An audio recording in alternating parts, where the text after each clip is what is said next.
Hello दोस्तों, endless journey में एक बार फिर से आपका स्वागत है।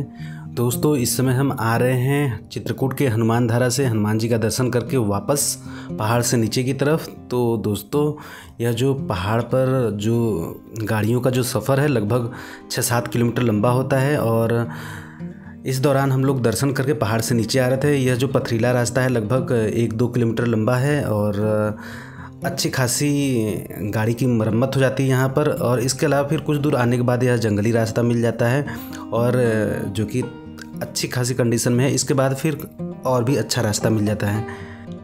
तो दोस्तों, हम हनुमान धारा आए हुए थे दर्शन करने के लिए। दोस्तों, आपके जहन में एक सवाल होगा कि इसका नाम हनुमान धारा ही क्यों पड़ा। तो दोस्तों, हम बताते चलते हैं कि यहाँ पर हनुमान जी की बाईं भुजा पर लगातार जल गिरता रहता है। इस धारा का जल हनुमान जी को स्पर्श करता हुआ बहता है, इसलिए इसे हनुमान धारा कहते हैं। दोस्तों, यह जलधारा हनुमान जी को क्यों स्पर्श करता है, इसके पीछे भी एक रहस्य है। और दोस्तों, रहस्य यह है कि जब भगवान श्री राम और हनुमान जी लंका फतह करके वापस अपने अयोध्या की तरफ आ रहे थे तो हनुमान जी ने जिक्र किया कि उनकी पूँछों में जलन है, क्योंकि उन्होंने लंका दहन किया हुआ था।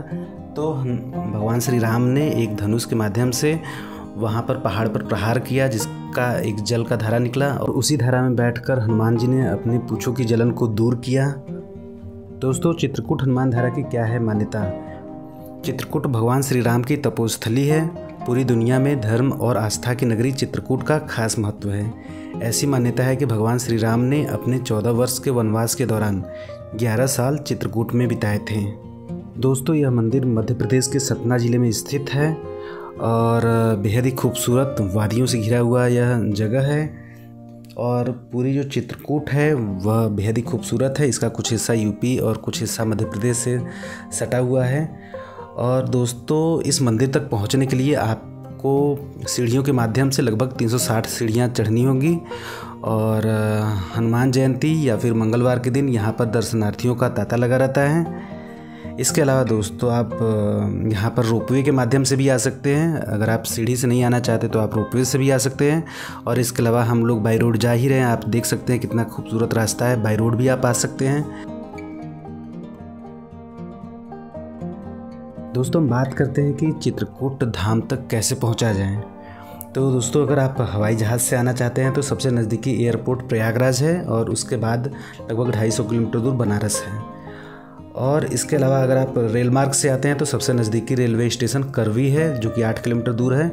इसके अलावा और दूसरे जो प्रमुख रेलवे स्टेशन है वह है प्रयागराज और सतना, जो कि सबसे नज़दीकी रेलवे स्टेशन है। इसके अलावा आप सड़क मार्ग से आते हैं तो प्रयागराज, छतरपुर, सतना, फैज़ाबाद, लखनऊ, मैहर से बस सेवाएँ उपलब्ध हैं। दोस्तों, अगर डिस्टेंस की बात की जाए तो बनारस से चित्रकूट की दूरी लगभग 250 किलोमीटर है और यह दूरी कम और ज़्यादा हो सकती है। अगर आप मिर्ज़ापुर से आते हैं तो यह दूरी कम हो जाएगी और प्रयागराज से होते हुए आते हैं तो आपको लगभग 250 किलोमीटर चलना पड़ेगा। और प्रयागराज से चित्रकूट की दूरी लगभग 127 किलोमीटर है। मानिकपुर से 36 किलोमीटर, सतना से 77 किलोमीटर और मैहर से 116 किलोमीटर, बांदा से 67 किलोमीटर और रीवा से 112 किलोमीटर। और अगर आप रीवा से सतना से होते हुए आते हैं तो आपको 131 किलोमीटर चलना पड़ेगा। तो दोस्तों, आपको हमारा यह सफ़र कैसा लग रहा है आप हमें कमेंट करके ज़रूर बताइएगा। और अगर आप घूमने फिरने के शौकीन हैं तो आप हमारे यूट्यूब चैनल एंडलेस जर्नी को सब्सक्राइब भी कर सकते हैं, ताकि आपको हमारे हर एक ट्रैवलिंग वीडियो की नोटिफिकेशन आपको मिल सके। और दोस्तों, हमें कमेंट करना बिल्कुल ना भूलिएगा। भले सब्सक्राइब ना करें लेकिन कमेंट बिल्कुल ज़रूर कीजिएगा कि आपको वीडियो कैसा लगा। अगर आपको ख़राब लगता है तो आप नेगेटिव कमेंट भी कर सकते हैं और अगर अच्छा लगता है तो अच्छा कमेंट भी कर सकते हैं।